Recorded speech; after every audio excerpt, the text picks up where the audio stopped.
জীবনযাপন করতেছেন একটা রাষ্ট্রীয় রাজনৈতিক অ্যাসাইলামের মাধ্যমে।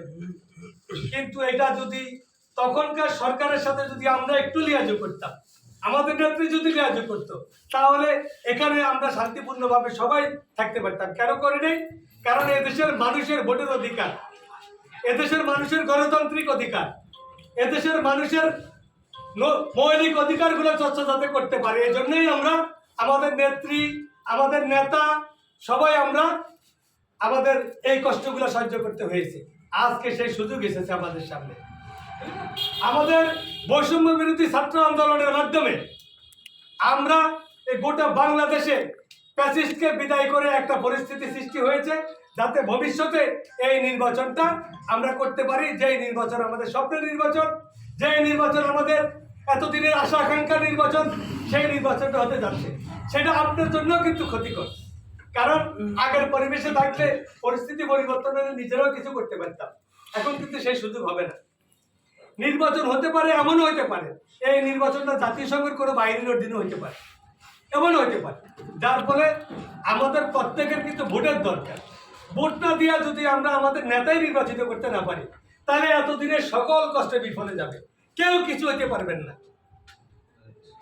এখানে আমাদের অনেকগুলো প্রতিদ্বন্দ্বী আছে। আওয়ামী লীগ থাকলে একটা, আওয়ামী লীগ থাকলে আমাদের অন্যান্য রাজনৈতিক দল আমরা একসাথে থাকতে পারতাম। কিন্তু আওয়ামী লীগ মুক্ত দেশে প্রত্যেকেই বিএনপির এগেইনস্টে নির্বাচন করবে, বিএনপিকেই প্রধান টার্গেট করবে।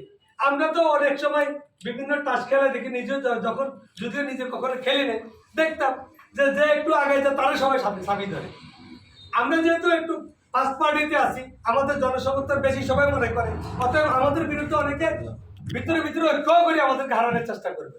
এই জন্য জনগণের ভোট, জনগণের সমর্থন যাতে বিএনপির প্রতি থাকে, আমাদের আচরণ হইতে হবে সেই পর্যায়ে, আমাদের কর্মকাণ্ড হইতে হবে সেই পর্যায়ে।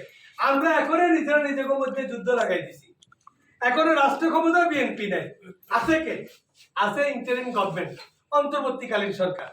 অন্তর্বর্তীকালীন সরকার না আমার, না আওয়ামী লীগের, না জামাতের, না জাসদের, এটা সকল জনতা।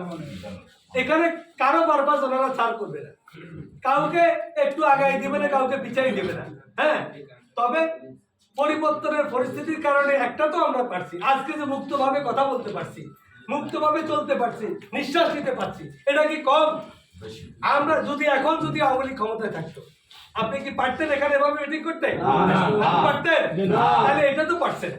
এখন যে আপনি রাস্তায় দাঁড়িয়ে বেড়াইতেছেন, এটা কি পারতেন আপনি?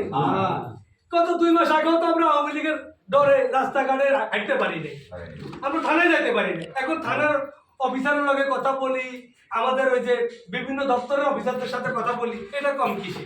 এটুকু নিয়ে থাকেন না আপাতত, একটু এক বছর একটু সময় দেন, 1 বছর পরে তো একটা নির্বাচন হবে ইনশাল্লাহ। সেই নির্বাচনের পরে আমরা যখন আমাদের দল, আমাদের নেতা যখন এমপি হবে, আমাদের দল যখন রাষ্ট্র ক্ষমতায় আসবে, তখন না হয় আমরা আমাদের বিষয়গুলো নিয়ে ভাববো। হ্যাঁ, তবে একটা কথা মাথায় রাখবেন, 5 বছরের জন্য চিন্তা করলে হবে না। আপনাকে আবার যাতে মানুষ 5 বছর পরে আবার যাতে মানুষ বিবেচনা করে, সেদিকটাও আপনাকে রাখতে হবে। এই জন্য আমাদের আচার আচরণ, আমাদের শরীরী ভাষা, আমাদের বডি ল্যাঙ্গুয়েজ, এগুলো কিন্তু কন্ট্রোল করে রাখতে হবে। না হলে আপনি আরেকজনের ধাক্কা দিবেন। কিন্তু একটা জিনিস, বাঙালির স্মৃতিশক্তি অনেক দুর্বল। এখনই অনেকে বলতেছে আগে ভালো ছিল, অনেক সাধারণ মানুষও বলে। কেন বলে?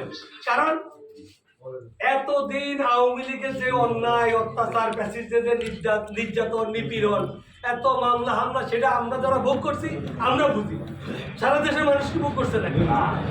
সারা দেশের মানুষ অন্যায় অত্যাচারগুলো দেখে তাদেরকে ঘৃণা করছে।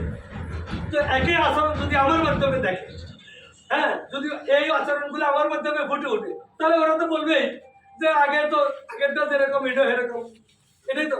আর মানুষ ক্ষণিকটাকে বেশি জোরে করে দেখে। আমরা যে একটা ডাকাত আছে না, ডাকাতে সে সারা রাত্র ডাকাতি করে, কিন্তু সকালবেলা তার সামনে অপরাধ করলে, আমি শেষ করতেছি, সকালবেলা তার সামনে অপরাধ করলেও সে প্রতিবাদ করে। কারণ এটা তার ভিতরগত মানসিক যে চেতনা, হ্যাঁ, প্রতিবাদের যে চেতনা মানুষের ভিতরে জাগ্রত থাকে, সে নিজে অপরাধী হইলেও আরেকটা অপরাধের প্রতিবাদ করে। এটাই হলো নিয়ম। যাই হোক, আমি আমার কথা তো আর বাড়াচ্ছি না। আমি আর বিশ্বাস করি এই সরাল যে ইউনিয়ন নারায়ণগঞ্জের জন্য একটা মডেল ইউনিয়ন হবে। সৃষ্টি হবে এই আশাবাদ ব্যক্ত রেখে আমি আমার সংক্ষিপ্ত বক্তব্য এখানে শেষ করছি। খোদা হাফেজ। বাংলাদেশ জিন্দাবাদ, বাংলাদেশ জাতীয়তাবাদী দল জিন্দাবাদ।